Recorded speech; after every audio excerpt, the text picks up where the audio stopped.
Sexology, water, fire, hot, cold, yin, yang. This is Infinite Waters diving deep once again for another Sexology episode. The I am not good enough syndrome. Low self-esteem. How does low self-esteem connect to sexology? I find it fascinating how so many people in relationships have issues with low self-esteem. One partner or the other partner feels inadequate. They always feel that whatever they do, no matter how pretty they look, how hard they try, it's just never enough. So where does this come from? And how does this connect to sexology? This trying hard, when we see the rise of cosmetic surgery, everyone wants to appear more beautiful to the other partner. We're always trying to make up for something which is missing. But at the same time, does it suffice? Does it make any difference? Because relationships are in turmoil when we look at this modern day society. There's been a great disconnection between the masculine and the feminine. So this whole low self-esteem, in my mind, it's not going to be resolved by people making themselves more beautiful, because that's just a mask. That's just covering up what's really deep inside. It's just covering up, and it's the persona. We invest so much money and time in the persona. Men want to buy big cars. You want your Bentley, you want your Rolls Royce to appear more powerful, which is going to attract the woman. But at the same time, there's still a low self-esteem issue. And men still suffer from the I'm not good enough syndrome. That's why we have to spend so much time in the gym. We have to buy all of these expensive cars and these expensive accessories to appear more attractive. So this is the I am not good enough syndrome. Just like women who spend hours and hours doing their hair and makeup and all of these cosmetic surgeries, because this is the I am not good enough syndrome. So in this low self-esteem issues, where does this come from? And I think one of the places that it comes from is because the lifestyle that many of us are living, the lifestyles have really become detrimental to our relationships, how we even form relationships. A lot of people are going to work, 80% of their day is spent in the presence of someone else that really doesn't care about them.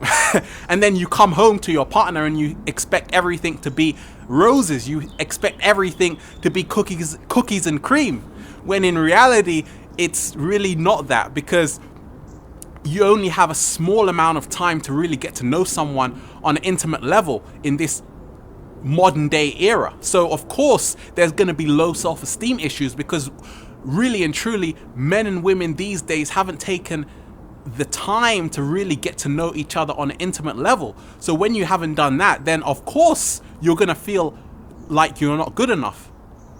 And I think as well, when we talk of intimacy, a lot of us, we're not intimate with each other anymore. So we go on a date. You see, internet dating is really boomed. All of these new ways of meeting, men and women are meeting each other, have accelerated because we haven't really got time during the day to meet each other, so we have to do it virtually. And I just find that when we talk of intimacy, once again, we are not really knowing each other on a higher connection.